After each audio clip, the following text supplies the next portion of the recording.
आप सबका बहुत बहुत स्वागत है।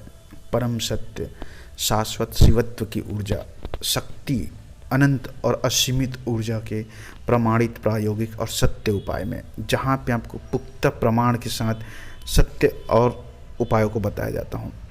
क्योंकि मेरे जो उपाय है उसे विज्ञान भी मानता है। विज्ञान जिस चीज़ में प्रमाणित होता है उसे ही मान सकता है, और कुछ चीज़ें ऐसी है जो विज्ञान के पहुँच से भी परे है, जिसे हम देवी शक्ति, शिव शक्ति, भगवान के रूप में पूजा करते हैं। उसे विज्ञान जो है एक एनर्जी, वाइब्रेशन, फ्रीक्वेंसी इस रूप में समझता है।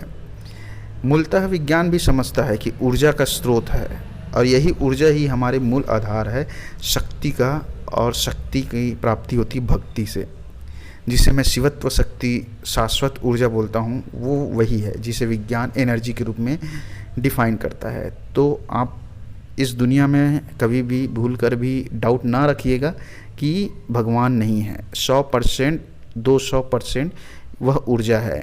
बिल्कुल उसी तरह से है जिस तरह से धरती के अंदर गुरुत्वाकर्षण की शक्ति मौजूद है। आप कोई भी चीज़ ऊपर फेंके नीचे आ ही जाएगा, लेकिन वह आपको दिखेगा नहीं, अदृश्य रूप से कार्य करता है।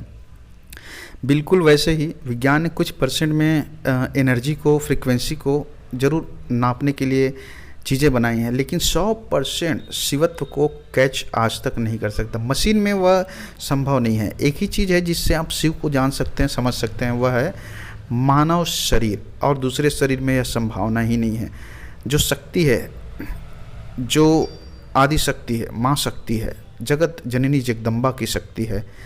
शिव और शक्ति दोनों एक दूसरे के पूरक हैं। तो उस शक्ति को जानने के लिए और कोई साधन नहीं है, ना ही किसी जीव और जंतु में इतनी शक्ति होती है कि वह जान पाए। सिर्फ और सिर्फ मानव शरीर के अंदर ही वह क्षमता विद्यमान है, क्योंकि मानव शरीर में एक चेतना छुपी हुई है, जिस चेतना को भगवान बुद्ध ने, भगवान राम ने, कृष्ण ने और महावीर स्वामी जी ने, इन सब ने उस परम चेतना को छुआ है। तो वह उस चेतना को छूने के और जानने के बाद ही भगवान को समझ पाया है। तो इसलिए मैं आपको प्रमाणित और पुख्ता बताता हूँ कि कभी भी अंधेरे में मत रहिए। ना ही यह अंधविश्वास है कि भगवान नहीं होता, यह सत्य है, प्रमाणित है, पुख्ता है। विज्ञान भी इसे मानता है, फ्रीक्वेंसी, वाइब्रेशन, नाद, ऊर्जा, एनर्जी के रूप में, जिसे हम भगवान कहते हैं। तो प्रमाणित तो हो गया। दूसरी चीज़ यह है कि शक्ति की अनंत ऊर्जा को हम कैसे प्राप्त करें, जिससे जीवन में हर चीज़ को पालें। प्यार हो, पैसा हो, खुशियाँ हो, खुद आपके पास चल कर आएगा, और यह प्रमाणित भी है। आपको उसके पास जाने की भी ज़रूरत नहीं पड़ती, वह आपके पीछे पीछे भागा चला आएगा। क्योंकि शिवत्व की शक्ति जहाँ पे आ गया तो शिव के अधीन तो सब चीज़ हो गए, शक्ति के अधीन तो सब चीज़ है। 33 कोटि देवी देवता, ब्रह्मांड की शक्तियाँ आपकी सेवा करने के लिए उपस्थित हो जाते हैं। यह अद्भुत असीमित शक्ति आप परम पवित्र समय, अभी नवरात्र शुरू होने वाला है तो उसमें ज़रूर करिए शक्ति साधना। इस साधना से माँ आदि शक्ति, जो संसार का मूल स्रोत है, जो नाद उत्पन्न होता है, जहाँ से तरंग उत्पन्न होता है, उस शक्ति तक आपकी पहुँच बन जाएगी धीरे धीरे। और 9 दिन की त्याग और तपस्या का अर्थ यह हुआ कि आप मांस मदिरे का सेवन नहीं करेंगे 9 दिन, व्यभिचार नहीं करेंगे, और लालच, वासना, अहंकार, घमंड, क्रोध, इन सब से दूर रहेंगे। यही तपस्या है आपका। कोई आपको हिमालय में या पर्वत चोटी में जाकर तपस्या नहीं करनी, गृहस्थ जीवन में रहकर ही तपस्या करना है।